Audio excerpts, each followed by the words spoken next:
Je suis convaincu qu'il y aura une récession fin 2023 ou fin 2024 à l'échelle mondiale qui du coup ferait chuter énormément les marchés, aussi bien les marchés boursiers que le marché des crypto-monnaies. Et ça pourrait potentiellement les faire chuter aussi fortement qu'en 2008 ou dans les années 2000 pour la bulle Internet et la bulle des subprimes. Donc je vais vous donner les 5 éléments qui me laisse penser qu'il va y avoir une récession dans les mois à venir parce que avec ces 5 éléments, eh bien, on a pu constater dans le passé que ça a créé une récession. Et aujourd'hui, eh bien, ces 5 éléments existent ou vont pas tarder à exister logiquement dans les mois à venir, ce qui du coup logiquement va créer une récession, donc un crash énorme sur les marchés boursiers et des crypto-monnaies. Mais avant que je vous partage ceci, eh bien si vous souhaitez connaître mes stratégies d'investisseurs qui me permettent d'investir de manière simple et en automatique dans les crypto-monnaies, et aussi dans des placements alternatifs qui me permettent de générer un revenu mensuel, eh bien, pour y accéder, c'est simple et c'est gratuit. Vous avez simplement à cliquer sur le bouton en haut à droite de cette vidéo, sur le lien qui se trouve sous cette vidéo. Inscrivez-vous et je vous enverrai tout ceci par email gratuitement. Le premier élément, c'est que les banques centrales du monde entier veulent créer une récession dans le monde entier. Pourquoi? Eh bien parce que tout simplement c'est leur mission. C'est pas leur mission de créer des récessions, mais c'est leur mission entre autres de réguler l'inflation. Et pour réguler l'inflation, il faut ralentir l'économie. Et pour ralentir l'économie, on augmente les taux. Du coup, il y a moins d'argent qui circule, il y a moins de croissance. Potentiellement, du coup, ça crée du chômage et ça fait du coup réduire l'inflation. Et donc vous allez me dire, non mais Jonathan, à l'époque, dans les années 2000 et 2008, il n'y avait pas d'inflation. Et vous avez totalement raison. Enfin, très peu d'inflation. Vous voyez, dans les années 2000, ici, l'inflation était relativement basse. Vous voyez, de 3,64%, ça allait.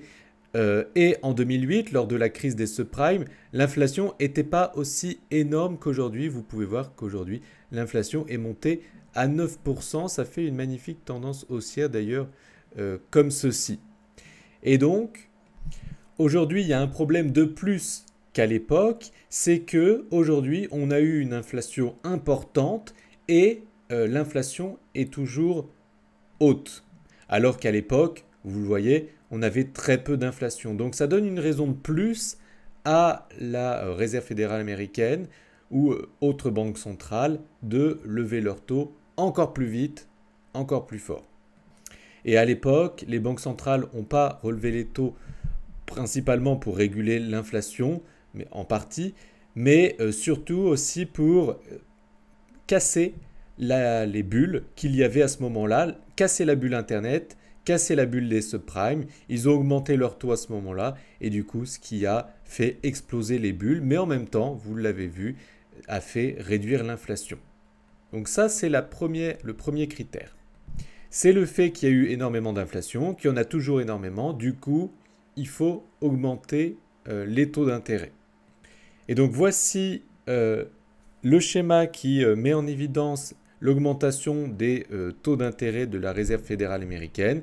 Vous pouvez voir qu'en 2008, eh bien, ils sont montés jusqu'à 5% et que dans les années 2000, ils sont montés jusqu'à 7%. Aujourd'hui, on est à 5% d'augmentation de taux d'intérêt. Et apparemment, ça va un petit peu augmenter au mois de juillet 2023, après plus ou moins se stabiliser un certain temps et ensuite baisser. Et les taux pourront baisser, donc c'est-à-dire avoir un pivot de la Fed potentiellement que fin 2023, voire au tout début 2024. Et ça, c'est un critère important. Pourquoi? Parce que en fait, la hausse des taux que je viens de vous montrer ici a toujours, dans le passé, créé une récession. Et quand il y a une récession, il y a toujours un crash au niveau des marchés financiers. Vous pouvez le voir. Augmentation des taux, par exemple, dans les années 2000, enfin avant 2000, et du coup, en 2000, 2001, récession, ici en gris. Les récessions, c'est simulé par ce trait gris. Année 2008, vous voyez, on augmente les taux, on stabilise, on pivote. Donc là, on commence à baisser, récession. Pareil pour le Covid, augmentation des taux, on commence à baisser, donc on pivote récession.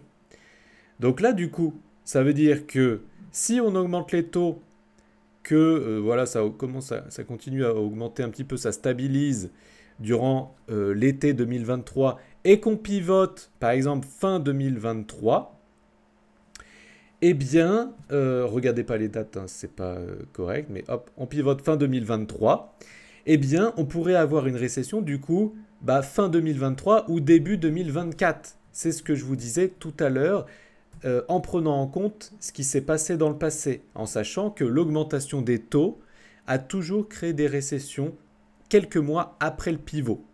Donc, du coup, une récession, donc un crash énorme potentiellement fin 2023, voire début 2024. Mais ce n'est pas tout. L'inversion de la courbe des taux sonne l'alarme depuis un moment. Ce phénomène où le rendement des obligations long terme tombe en dessous de celui des obligations à court terme a toujours été un indicateur fiable de ralentissement économique imminent. Donc un ralentissement économique, c'est exactement ce que la Réserve fédérale américaine veut en augmentant ses taux.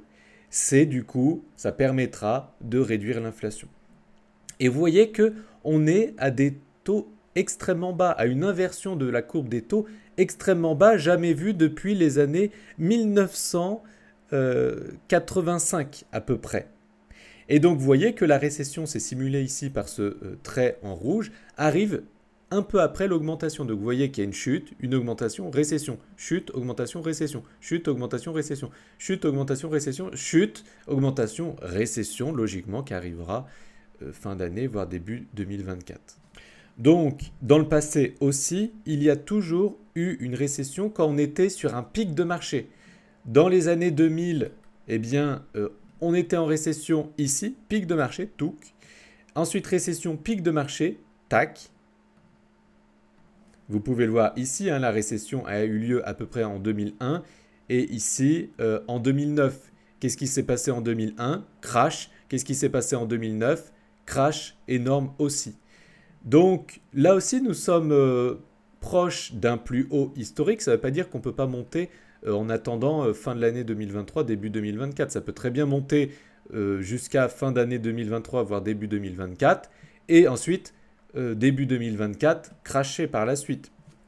Je ne sais pas, mais il y a beaucoup de planètes qui nous disent qu'on va tomber en récession. Ce n'est pas sûr à 100%. Attention, on pourrait aller dans un soft landing, c'est-à-dire un atterrissage en douceur, c'est dur à dire, et au final, eh bien, faire peut-être une toute petite chute et ensuite repartir. Mais les probabilités en regardant le passé, même si les performances passées ne présagent pas des résultats futurs, eh bien, par contre, nous dit que eh bien, ça peut relativement chuter assez fort dans les mois à venir. Mais il nous manque un critère qui fait qu'on n'est pas en récession actuellement. Eh bien, c'est le taux de chômage. C'est très important. Quand on aura un taux de chômage aux États-Unis qui va augmenter, on sera officiellement aux prémices de la récession. Là, on n'y est pas encore, hein, pas du tout.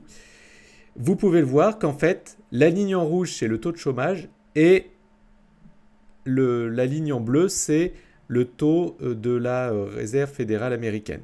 Donc, vous voyez qu'ils augmentent les taux, ici en bleu, ici en rouge, ça crée une récession et du chômage. Le chômage, c'est ici en gris. Vous voyez, augmentation des taux, ça crée du chômage ici en rouge et une récession ici en gris. Augmentation des taux, par la suite, récession, chômage. Augmentation des taux, par la suite, récession, chômage. Pareil. Donc pour l'instant, on n'a pas de chômage, comme vous pouvez le voir ici. On est au plus bas du chômage. Donc, par contre, quand le taux de chômage va commencer à augmenter, vous pouvez le voir ici, hein, le taux de chômage, c'est ici en bleu, et en gris, c'est les récessions. Vous voyez, dès que le taux de chômage commence à augmenter, la récession va arriver. Donc pour l'instant, le taux de chômage est au plus bas. Donc pour l'instant, la récession n'est pas d'actualité. Mais dans les mois à venir, il est possible que le taux de chômage augmente. Du coup, ça sera un premier signe de la récession qui arriverait. Et donc là, vous voyez, ce sont des simulations jusqu'en 2028 du potentiel taux de chômage qui augmenterait. Et vous voyez que leur simulation, c'est quoi? C'est une augmentation du taux de chômage. Ça commencerait en 2023. Bah voilà, ça va vachement s'accentuer en 2023 selon eux. 2024, ça va se stabiliser. et ensuite ça va chuter. Donc du coup, ça veut dire potentiellement récession 2023 ou 2024. Ça confirme encore ce que je viens de dire ici. Et qu'est-ce qui crée le chômage? Eh bien, c'est la chute des bénéfices, la chute de la croissance. Donc quand on va recevoir eh bien, les résultats semestriels des sociétés souvent américaines, parce que c'est ce qui va créer eh bien, toute la dynamique à l'échelle mondiale, eh bien, on va regarder les bénéfices ou les pertes des plus grosses sociétés américaines. Donc là, en ce moment, mi-2023, on va avoir les bilans semestriels des grosses sociétés américaines. Et si leurs bénéfices chutent ou si même ils sont en perte, qu'est-ce qu'ils vont faire s'ils ont de moins en moins d'argent, de moins en moins de bénéfices, voire des pertes? Ils vont licencier. Et qu'est-ce que ça va créer? Ça va créer du chômage et donc ça sera le premier signe de cette récession. Mais pour l'instant, les entreprises font toujours du bénéfice, même si leur bénéfice peut réduire un peu, pour l'instant ça se tient. Mais, je ne dis pas qu'on est en récession aujourd'hui, mais qu'il y a beaucoup de planètes qui nous disent qu'on tend à une récession fin 2023, début 2024, donc un crash potentiellement, soit fin 2023, soit début 2024. Et ensuite, le bull run reprendrait et un gros bull run fin 2024, fin 2025. Ça, c'est ma projection. Voilà, si vous avez aimé, merci de la liker. Partagez cette vidéo si vous pensez que ça peut aider certaines personnes pour se préparer à cette éventualité. Partagez-la, c'est très important sur les groupes dans lesquels vous êtes. Et pour rappel, si vous souhaitez cette formation offerte dans laquelle eh bien, je vous explique comment il est possible de générer un revenu mensuel grâce à des placements alternatifs totalement décorrélés des marchés d'ailleurs, eh bien, cliquez sur le bouton en haut à droite de cette vidéo, cliquez sur le lien qui se trouve sous cette vidéo pour vous inscrire et recevoir cette formation totalement offerte. À très bientôt dans une prochaine vidéo, j'espère. Ciao!